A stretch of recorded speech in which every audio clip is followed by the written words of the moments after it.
Assalamualaikum warahmatullahi wabarakatuh. Halo sahabat Beacon Indonesia.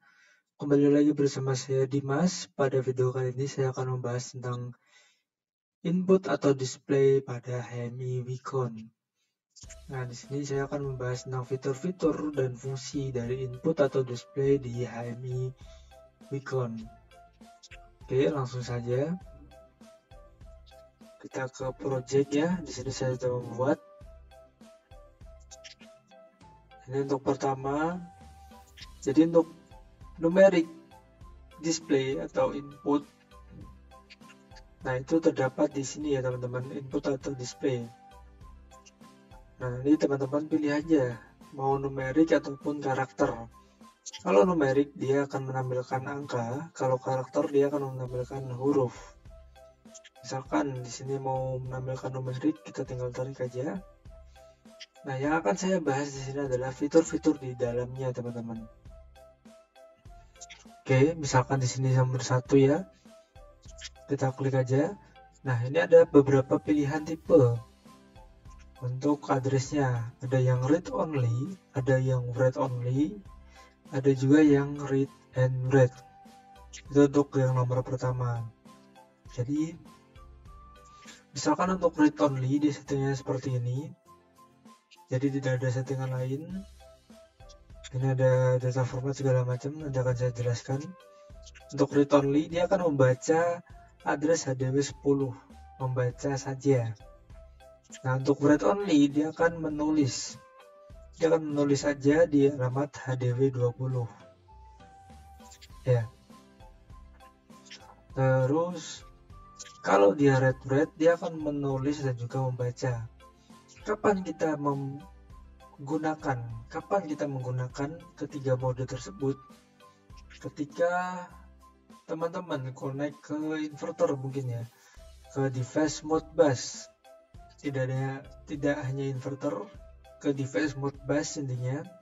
Nah di situ pasti akan ada tulisannya apakah dia read only, write only, atau bisa read write. Nah itu bisa diperhatikan. Karena kalau misalkan device teman-teman adalah write only, terus kalian menggunakan read write, itu akan terjadi error pada layar HMI kalian. Makanya di situ kita bisa pilih ya dari 3 option tersebut berdasarkan dengan device yang kita pakai. Itu fungsinya. Terus nextnya di sini ada note. Nah note ini adalah untuk menandai ya teman-teman, menandai numerical input display yang kita gunakan. Misalkan di sini saya contohkan ada read write untuk yang ini, terus yang ini untuk write only. Nah nanti note ini akan muncul pada alamat spesial HMI yaitu HOW 1402. Nah di sini nanti akan muncul keterangan ketika saya klik ini dia akan muncul write only, ketika saya klik yang ini dia akan muncul read write. Seperti apa bentuknya akan saya contohkan.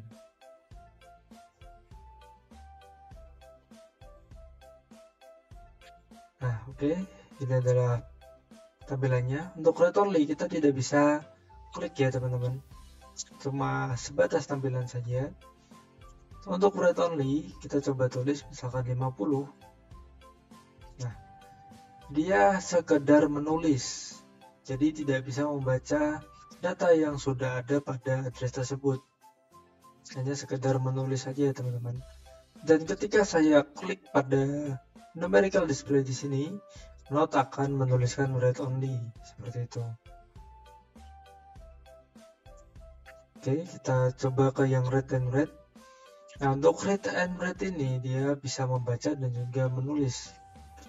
Dan ketika saya klik di sini, note-nya akan berubah. Dia akan menunjukkan read and write seperti yang saya setting.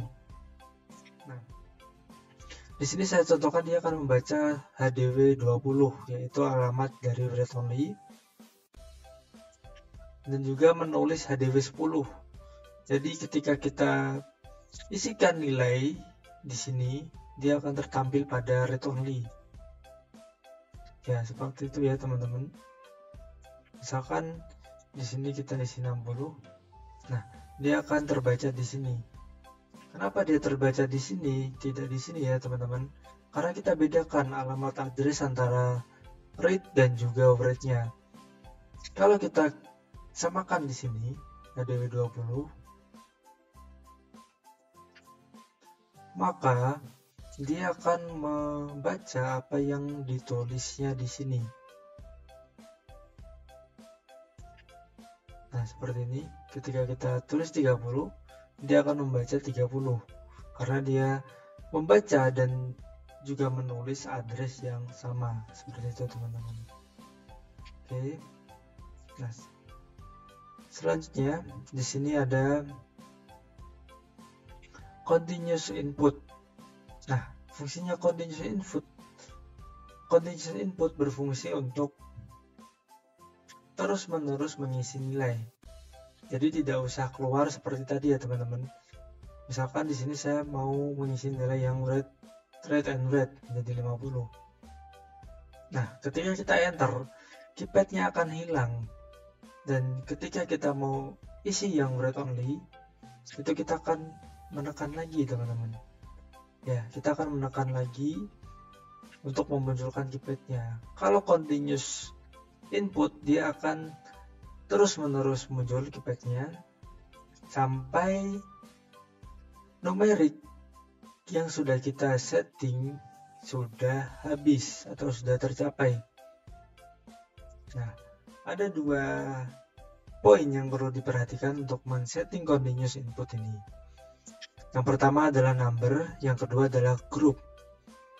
Jadi nanti bisa dibeda-bedakan untuk setiap grupnya ya teman-teman. Untuk numbernya sendiri, dia akan bermaksud untuk urutan mana dulu yang harus diisi. Untuk grupnya dia akan grouping numerik yang sudah ada pada tampilan. Misalkan di sini ada 4 numerik di grup 0 dan nanti ada 4 lagi di grup 1 dan seterusnya seperti itu. Nah, di sini nomor 0, di sini nomor 1, di sini nomor 2. Grupnya masih grup 0 karena nanti saya akan coba sekaligus ngisi dari 4 display numerik ini. Oke. Nah, di sini kita coba ya. Saya isi nomor 1. Misalkan isinya 1 ya, enter. Nah, dia tidak hilang, dia akan meneruskan mengisi numerical input sampai nomor dari sebuah grupnya itu sudah habis atau terisi semua. Atau teman-teman klik escape di sini. Nah, dia akan kembali.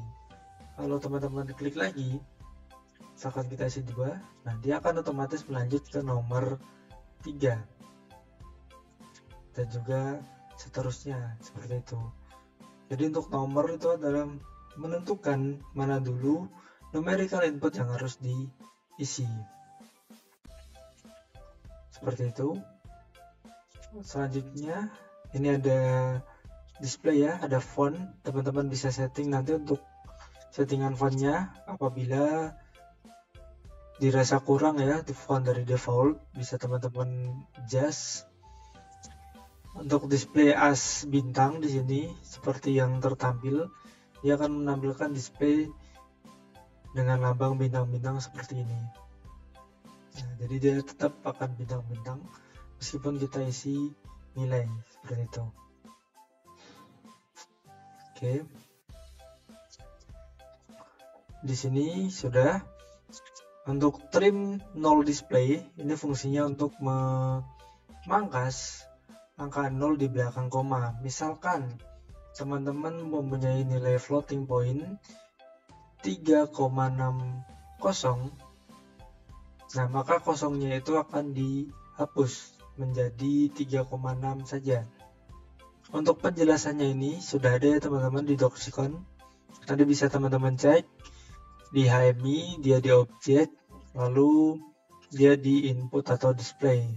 Nah, di sini sudah ada keterangannya semua teman-teman. Jikalau nanti ingin membaca-baca, ya untuk grupnya, untuk continuous input, untuk keypad, nah untuk trim display, ini contohnya ya. Misalkan ada nilai 6,30, maka di display akan muncul 6,3 saja. Jadi kosongnya akan dihapus. Kosong di belakang koma ya teman-teman. Seperti itu. Oke. Selanjutnya di sini untuk alignment, ini untuk men-setting posisinya ya teman-teman.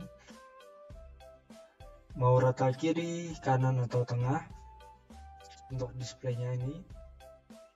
Terus untuk quick read, dia untuk membaca cepat. Jadi dia akan mengabaikan perintah-perintah yang lain dan akan langsung membaca pada numerical ini. Ini tidak disarankan ya teman-teman. Nanti kalau tidak ada function atau case tertentu, dia akan merusak fungsi dari objek-objek yang lain. Jadi kayak di interrupt gitu. Dia akan memprioritaskan yang ada checklist quick read dan nanti akan menyebabkan delay pada pembacaan objek yang lain. Seperti itu. Jadi tidak disarankan untuk di checklist. Selanjutnya ada data format. Nah, di sini teman-teman bisa setting untuk tipe data yang teman-teman gunakan.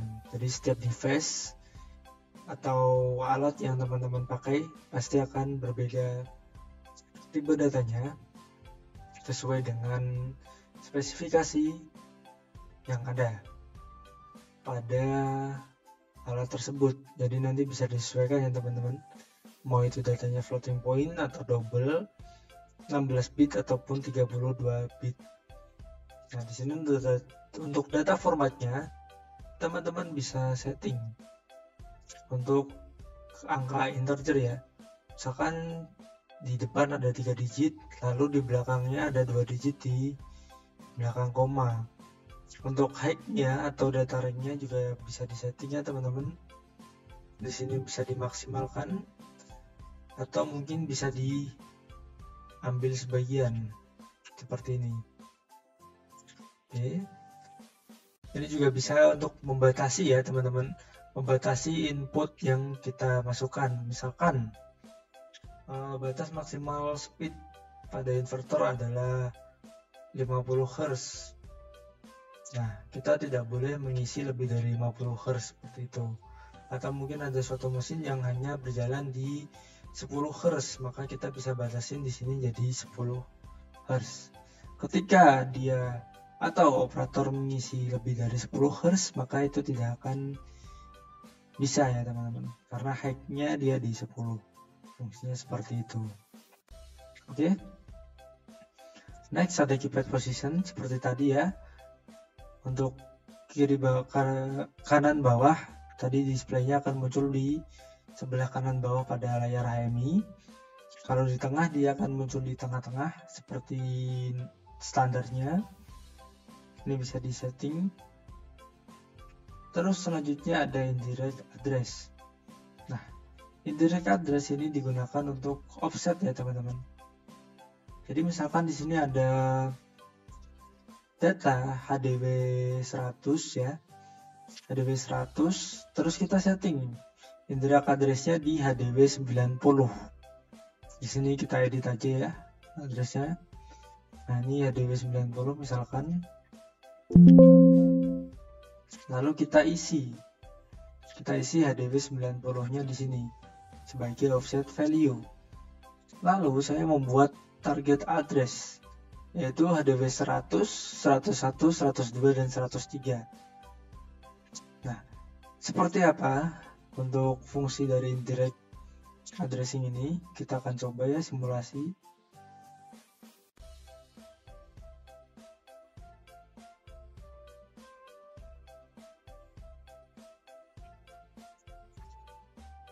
Oke, di sini saya akan coba simulasi untuk indirect address-nya. Misalkan di sini data 1 saya isi 10. Nah, ini alamatnya sama ya, makanya dia ikut berubah. HDW 100. HDW 101-nya di 100, ADW 102 nya 1000, ADW 103 nya 10.000. Nah, ketika offsetnya 0 dia akan bernilai 10. Ya, ketika offsetnya 0 dia akan bernilai 10. Apa yang terjadi ketika kita ubah ke 1? Nah, addressnya akan berubah ke 100. Jadi untuk indirect addressing dia akan menentukan offset value dari data tersebut. Jadi misalkan di sini address pertamanya HDW 100, dia akan menyesuaikan sesuai dengan offset value-nya ke address selanjutnya. Misalkan 2, dia akan bernilai 1000. Misalkan 3, dia akan bernilai 10.000. Jadi untuk menentukan offset value ya teman-teman. Seperti itu untuk yang indirect addressing. Nah, untuk label sendiri di sini seperti yang teman-teman lihat, kita bisa melabelin numerical display yang sudah kita buat, mau di sebelah kiri ataupun sebelah kanan. Kalau sebelah kiri mungkin bisa jadi number, kalau di sebelah kanan mungkin bisa jadi satuan seperti voltage, ampere dan segala macamnya. Ya, seperti itu. Ini untuk numeric input atau display. Nah, untuk karakter sendiri seperti apa? Untuk karakter dia seperti ini ya teman-teman. Hampir sama untuk fungsinya, cuma untuk keypadnya dia dibedakan. Jadi untuk karakter dia ada bold key. Nah, untuk panjang datanya dia bisa disesuaikan dari 1 sampai 256. Jadi misalkan kita isi 256, start address-nya ADW 500, maka dia akan mengisi data sampai 256 data selanjutnya. Misalkan 500, dia akan sampai ke 756 seperti itu. Ini untuk panjang datanya. Terus untuk exchange high low bit byte dan juga exchange high low word, ini tersedia di karakter input display ataupun tersedia di numerical yang sudah 32 bit. Jadi misalkan kita pakai floating point, nah kita bisa exchange high low word-nya teman-teman. Jadi seperti itu. Nah, bedanya apa untuk yang di karakter input exchange high low byte dan juga high low word? Akan saya contohkan. Ini untuk byte exchange, ini untuk word exchange, dan ini adalah data yang ingin saya isi. Ini addressnya sama, ADW 500. Kita akan langsung coba di sini. Misalkan saya isi ABCD. Nah, dapat dilihat kalau byte exchange dia akan merubah per bitnya ya teman-teman, per byte-nya. Jadi bacanya atau nilainya menjadi BADC. Kalau word exchange dia akan membalik dari belakang ke depan. Bacanya jadi CDAB. Yang awalnya ABC, kalau di byte exchange jadi BADC. Kalau di word exchange jadi CDAB. Nah, nanti disesuaikan dengan kebutuhan teman-teman ya. Jadi setiap device kadang itu kita harus byte exchange atau word exchange datanya terlebih dahulu untuk mendapatkan data aktual dari device tersebut.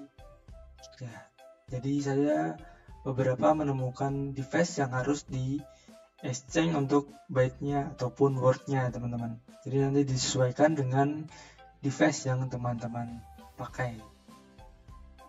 Oke, mungkin cukup sekian ya untuk pembahasan input atau display objek dari saya. Misalkan nanti ada pertanyaan bisa ditulis di kolom komentar.